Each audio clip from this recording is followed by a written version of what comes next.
Hello and welcome to our Sunday evening's edition of Arirang News. I'm Daniel Choi.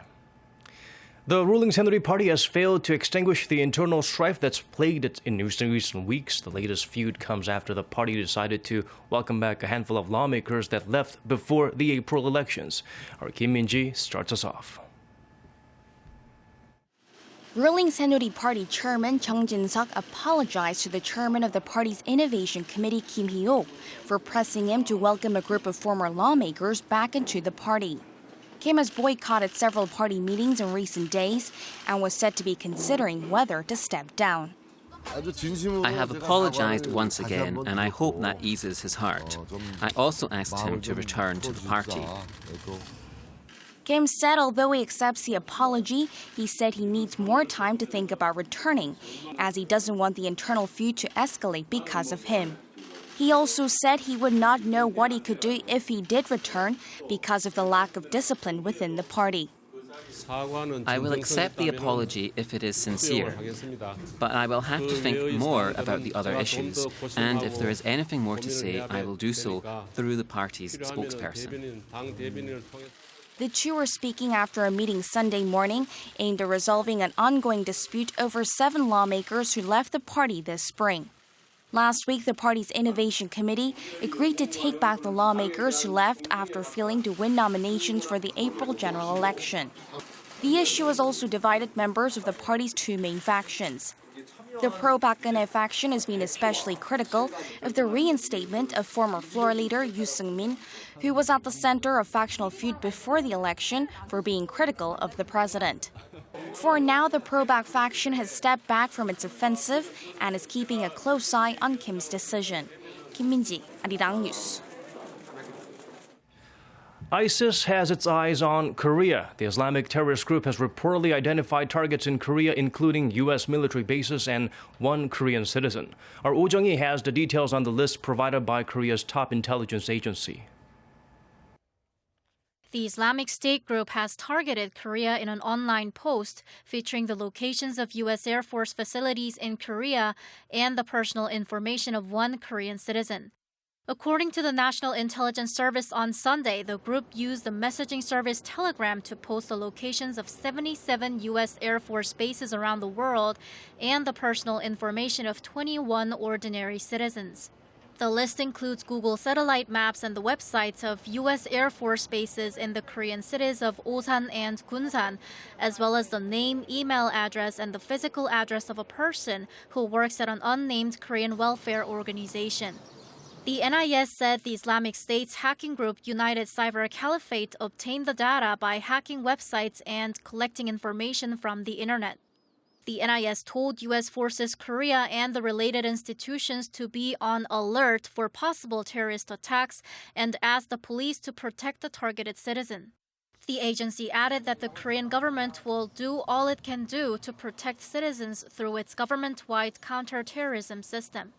The threat comes after ISIS designated Korea as an ally of the forces fighting against it in September of last year and released a video that included a list of 20 Koreans early this year. Over the last 5 years, Korea has deported roughly 50 people with links to terrorist organizations and caught 2 Korean nationals who tried to join ISIS. Oh Jung-hee, Arirang News. Meanwhile, north of the border, the regime's leader has ordered a crackdown on people who leak intelligence on the regime to South Korea. According to Seoul-based Yonhap News on Sunday, Kim's public security staff sent a directive to security agencies and the public, warning that anyone caught leaking intelligence will be labeled as spies and will face the harshest of punishments, with the maximum being execution by firing squads. Also, a handsome reward was promised to those reporting intelligence leaks to authorities. The crackdown includes a ban on phone calls to family members across the border using phones borrowed from Chinese nationals, which could now lead to execution.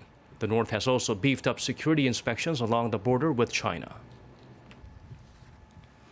A group of around 20 Turkish men attacked a Korean record store in Istanbul over the weekend. The assailants were angry that customers were drinking beer and listening to music during the holy month of Ramadan.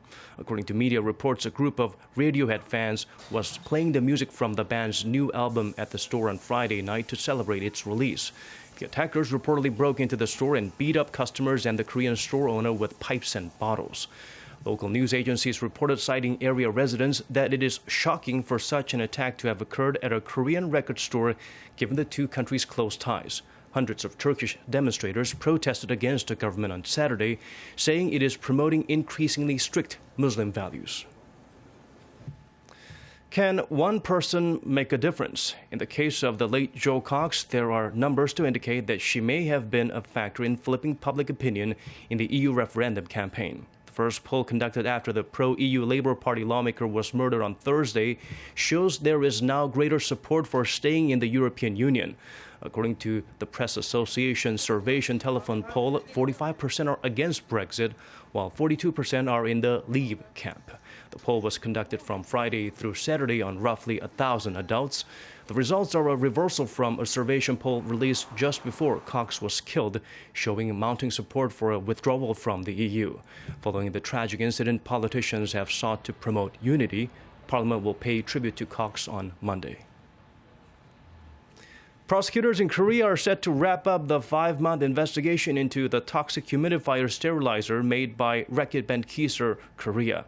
The investigative team of the Seoul Central District Prosecutor's Office said it is planning to press charges against roughly 20 people, including 12 who were already arrested, on charges including professional negligence and false advertising. Officials at Oxy's parent company in Britain could not be summoned, but prosecutors will question them via email. The toxic chemical at the heart of what is arguably the worst consumer product scandal in Korea has left at least 140 dead and hundreds more affected since the year 2011. Meanwhile, the victims and their families have expressed discontent with Oxy's compensation plan, which they say is inadequate. Now, if you wake up every morning to find yourself browsing on your smartphone, you may want to step away from that habit. According to the National Health Insurance Service, the number of people in Korea with cervical spine disorder has risen by 24% over the past 5 years. The spike has mainly been attributed to the widespread use of IT devices, such as smartphones and tablet PCs, which leads to bad posture. The condition was most prevalent among people in their 50s, followed by those in their 40s and 60s. Doctors say in order to prevent the disorder, people should place their computer monitors or smartphones at eye level and stretch to relax tense muscles after several hours of use. Students in Korea will soon get the opportunity to find out if they have what it takes to be a software programmer or engineer. Starting Monday, software familiarization sessions will be held all week long, catering to different levels from kindergarten to high school.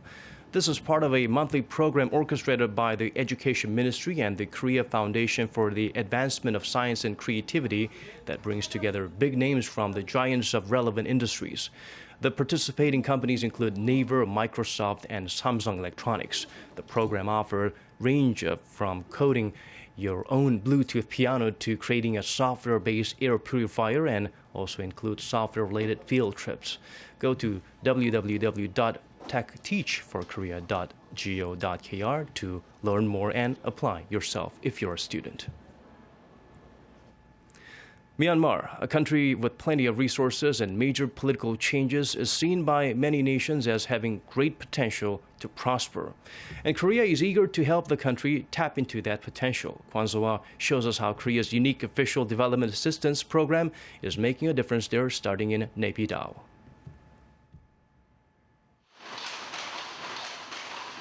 These sounds of weaving come from looms operated by the hands of women neglected by society, who call this place, the Women Development Center, home. From the weaving workshop to a retail shop, where traditional attire, bed covers, and other items are sold. And these days, things are better than before.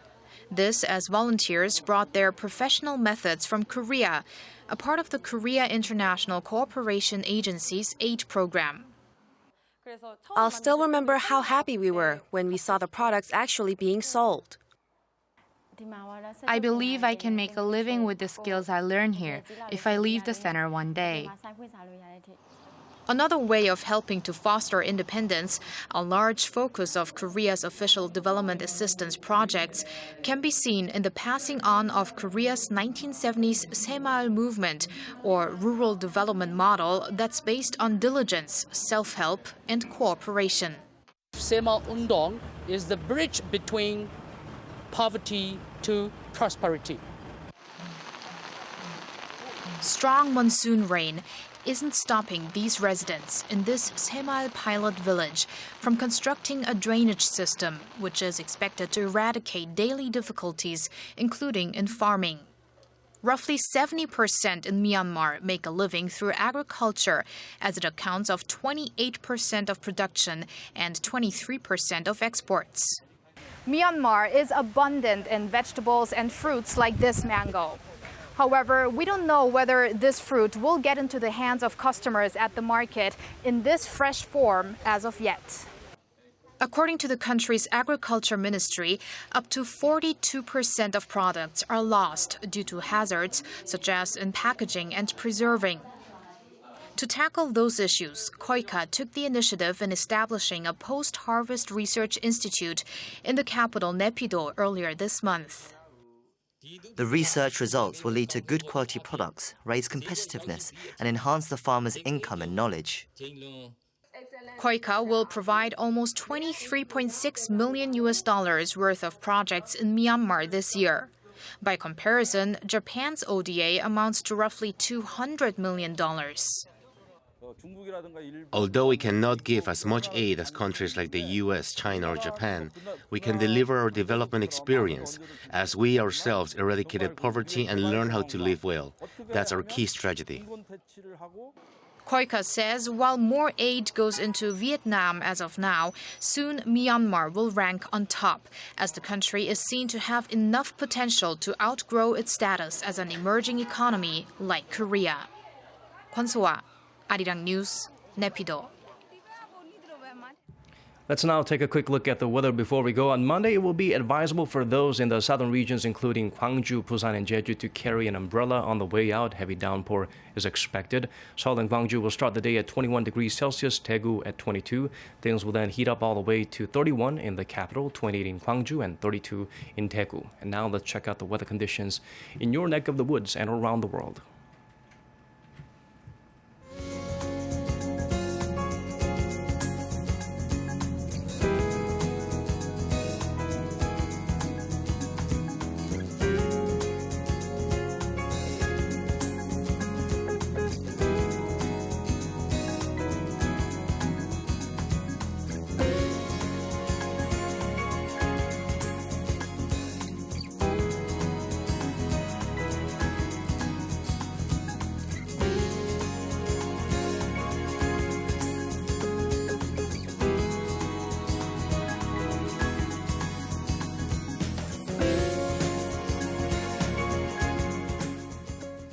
That's all for now. Thank you for watching.